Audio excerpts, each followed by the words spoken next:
Hello everyone, thank you for taking some time to watch this week's video update.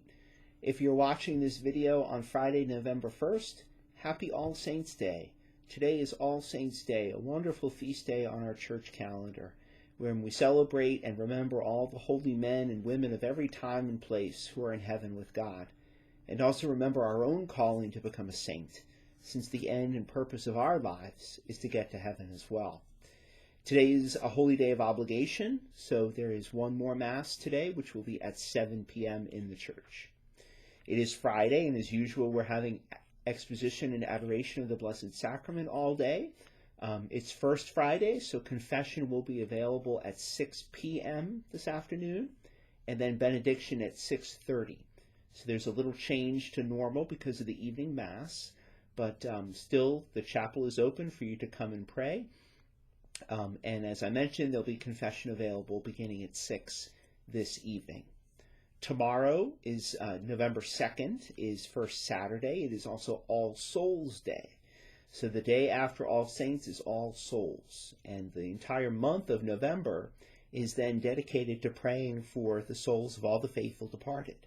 As Catholics, we believe that our prayers on behalf of those who have returned to the Lord can be beneficial to them, to help them on their journey to heaven if they are in need of purification. And so it is tradition for us to offer Masses for them, to apply the graces of the Mass to those who need to be purified to go to heaven. So Saturday morning we'll have Mass at 9 a.m. for the first Saturday. That will be Mass for All Souls Day. Then in the evening at 4 p.m.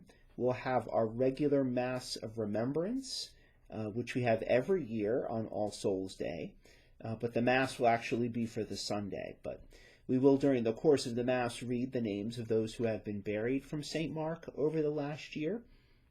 And anyone who's attending that Mass is welcome to bring a picture of a loved one that they would like to pray for during the Mass, and we'll invite you to place that picture in front of the altar before the Mass begins.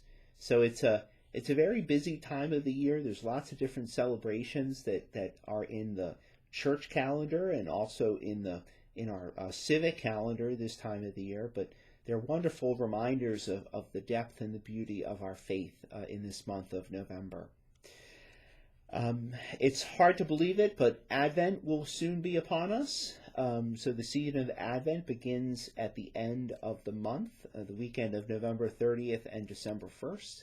So we're beginning to publish our schedule. There is a flyer in today's bulletin in the email that I sent to you with some upcoming events for the season of Advent.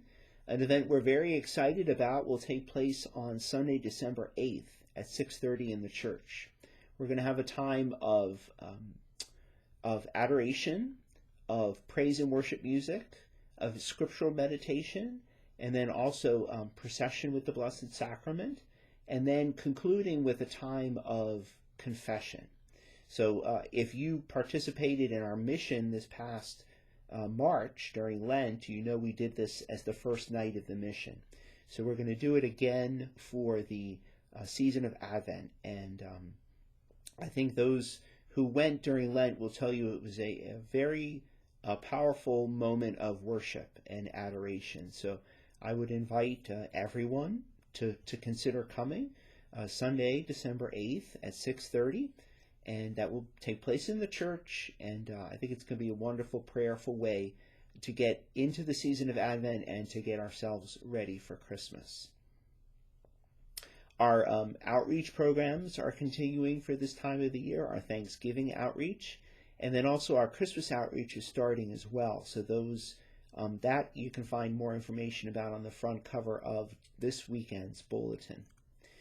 And finally, I think we're all very well aware that Tuesday is Election Day, Tuesday, November 5th. And, as the Election Day finally arrives, there's lots of tension and kind of frayed nerves, and some of us who are just ready for it to be over.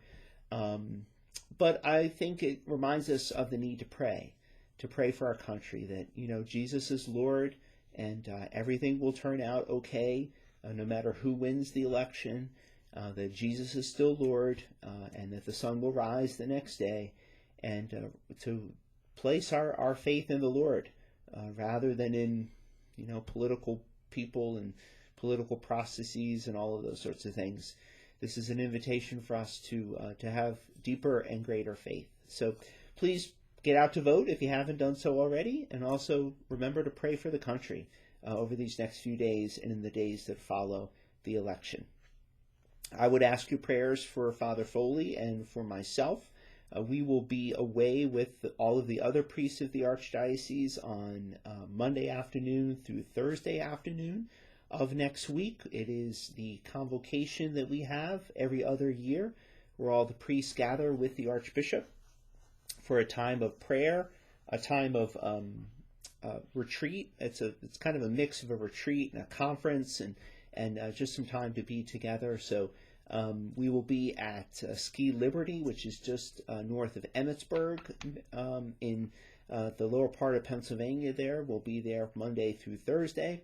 So as a result, we will have daily Mass at St. Mark on Monday, Wednesday, and Friday of next week. Just remember that there's no daily Mass on Tuesday or Thursday at St. Mark. Thanks for taking some time to watch this week's update. I hope that you have a wonderful weekend, and I look forward to seeing you at Mass. God bless you.